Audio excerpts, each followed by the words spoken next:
Bianca Michelle Devins. 40's on pole. An officer pulled up and he observes Brandon. On Sunday, July 14th, 2019, at around 4:40 a.m., 17-year-old Bianca texted her friend about a boy she had met at a concert that she really liked. This last message came at around 5:47 a.m., and by 7 a.m., Bianca was dead, with images her body being shared all over the internet. What could have gone wrong? This is the case of the Insta-famous teen who was killed by her friend and posted online.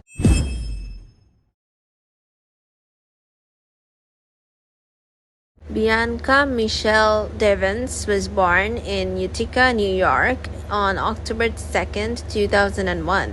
Her mom, Kim, was 17 years old when she had her and had only been dating Bianca's father, Mike, for a few months before she found out that she was pregnant. 2 years later, Bianca got a little sister called Olivia, whom she absolutely loved and protected.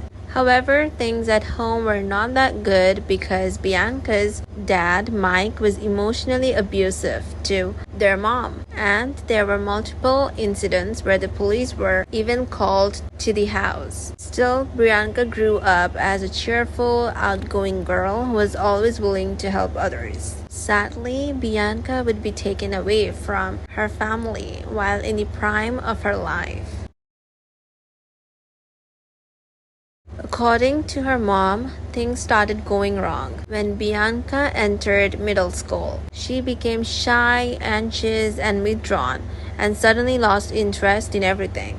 She started having trouble socializing and would get serious panic attacks at the thought of leaving the house. Going to school was especially difficult for Bianca because she could be easily triggered by loud noises and sudden movements. After years of going through various therapists, Bianca was eventually diagnosed with multiple mental issues, including anxiety, depression, borderline personality disorder, and post-traumatic stress disorder. When things got worse in high school, her mother decided to pull her out and homeschool her. And while this did seem to help her with her anxiety, it also opened a door to a whole other problem. One that would eventually lead to her death. Like most girls her age, Bianca was already an active social media user, but now with her stuck at home all day, she got deeper and deeper into the online world, spending most of her time posting on Instagram, Tumblr, Discord, and others. She found comfort online and felt that this was where she was free to be whoever she wanted, without anyone judging her or misunderstanding her. She went on to create multiple personas to suit each platform, using different aliases like Switchblades, XD, Oxy, and Bia. One of her online acquaintances would later say this about her. She had always created a persona that would best suit who she's talking to or the community she's talking to that would keep them interested. So they would feel like, hey, I have a really cool best friend that I can relate to. She became completely obsessed with anime, Minecraft, and cosplays, and would spend hours on her phone or on the family's computer. And while she was not really an Instagram celebrity like most media outlets are implying, she did have about 2,000 dedicated followers who loved her and shared her passion for cosplay and anime. In the anonymous image board for 4chan, Bianca was popular, referred to as an e-girl, and had quite a significant number of followers who were mostly older men, who worshipped and idolized her and did everything to get her attention. This community of lonely weird men with disturbing fetishes for underage girls was where Bianca felt that she was loved and appreciated. These men would compliment her, telling her how pretty she was, and just to make her feel special and Bianca innocently interacted with them, not knowing that they were actually grooming her. Well, that's how Bianca came to meet with Brandon Andrew Clark, the man who would soon become her killer. Born on October 6, 1997, Brandon had quite a violent and traumatic past. When he was 12 years old, his dad, Jason, and his mother, Michelle, at knife point for 10 hours, threatening to kill her and himself because he believed that she was cheating on him. Luckily, the incident ended without any casualties, and Jason ended up spending some time in prison. While it's not clear whether Brandon was at home when this happened, many believe that the incident influenced him to do what he would later come to do. Growing up, Brandon was a nerdy, polite, and considerate kid. But as he got older, he became obsessed with Lolicon, a Japanese manga that features underage girls in adult situations. He started seeing young girls as romantic interests and was even caught texting a 12-year-old when he was 16, asking her to be his girlfriend, and sent him explicit pictures of herself. His friends were really concerned about his behavior and they confronted him about it. But Brandon reportedly dismissed them, saying, "Trust me, you're all better off not being concerned with the shit I do or think of doing because you won't like what you see." His friends would later say that they never spoke to him after that. When Brandon met Bianca, he was 21 years old, while Bianca had just turned 17. He approached Bianca on Instagram in April of 2019, presenting himself as a nice guy who really cared about her. He was always texting her and complimenting her and generally making her feel really good about herself. Bianca thought that he was a friend, not knowing that he was just another predator. From the very beginning of their friendship, Bianca made it clear to Brandon that she couldn't offer him anything more than that because she had other priorities, which were going to college and getting her diploma in psychology. Brandon seemed to be okay with that, and they continued hanging out with him, even coming over to Bianca's house during her graduation party and meeting her family. When Kim first met Brandon, she thought he was charming and polite. He treated her daughter with respect and seemed to be a really nice guy. He, however, did strike her as a bit weird and odd, especially because he would go around telling people that he was Bianca's boyfriend, even when Bianca clearly told him that they were just friends. Bianca had also complained to her friends about how Brandon would send her creepy and obsessive texts, but they all thought that he was just being persistent and would give up once he realized that nothing would ever happen between him and Bianca. But they were wrong. On Saturday, July 13th, 2019, Bianca wanted to attend a concert in Queens, New York, where Canadian singer Nicole Dollanganger was performing. But Brandon, being the good friend that he was, he offered to take her and bring her back home later after the concert. My last memory of Bianca is her looking beautiful, and she hugged me goodbye and said, "I love you." And I told her, "I love you, be safe." And that's how I want to remember her.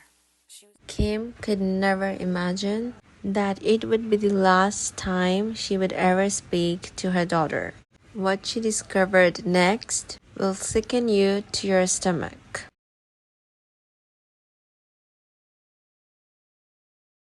The next morning at around 6:03 a.m., a message was posted to Bianca's server on Discord saying, "Sorry, you're gonna have to find someone else to orbit." Attached along with the message was a gory picture of a dark-haired young girl who appeared to have her throat brutally cut off. At first, Bianca's friends thought that it was some sick joke and that the image had been downloaded from the internet. One of them did a reverse image search and asked the poster where he had gotten the image from.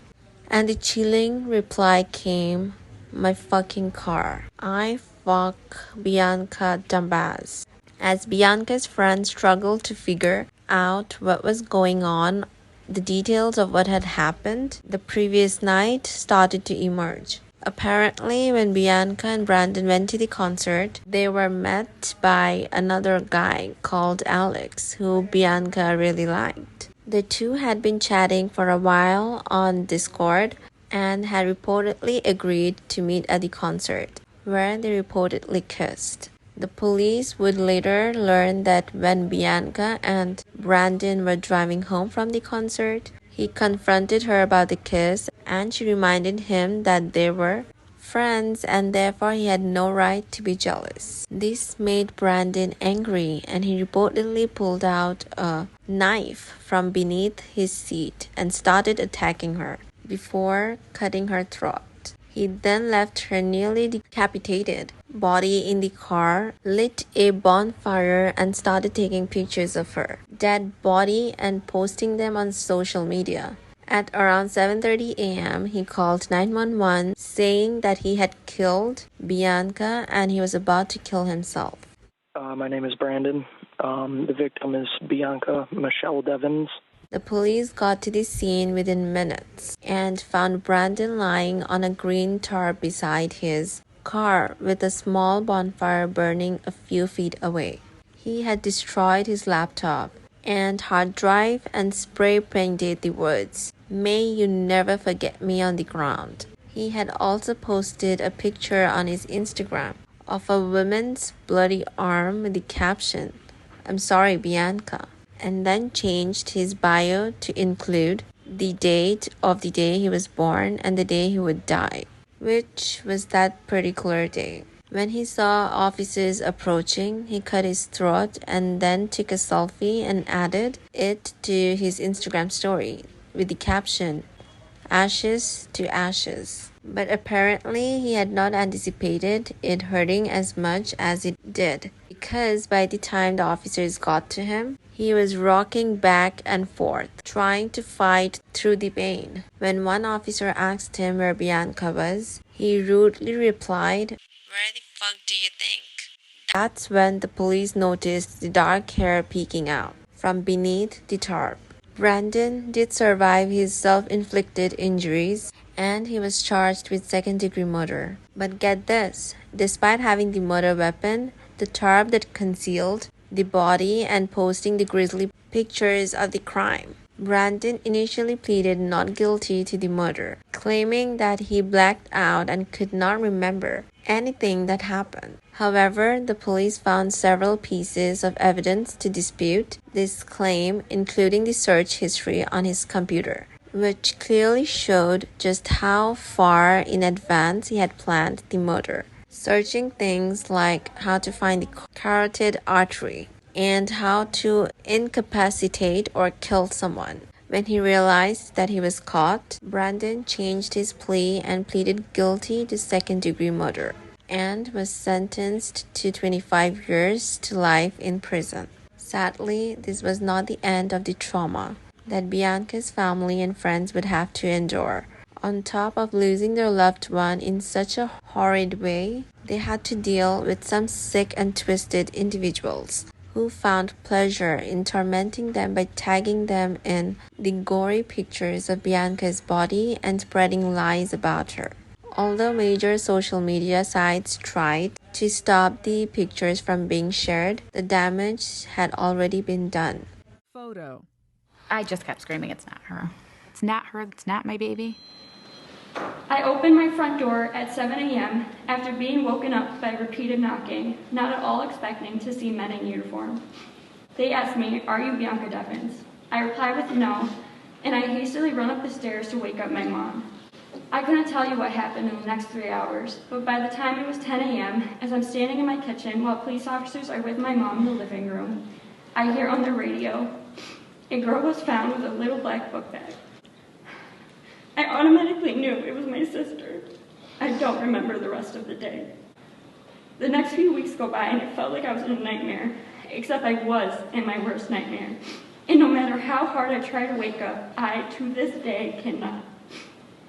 Months pass and I'm still not processing it, trying so hard to do anything that will keep my mind off the fact that my sister is gone. Distractions are only temporary though, so when reality set in, that is when I realized this is no longer a nightmare. This is my life. What do you think about this case? Let me know about your thoughts down in the comment section below. And if you liked this video, be sure to give it a thumbs up and subscribe for more.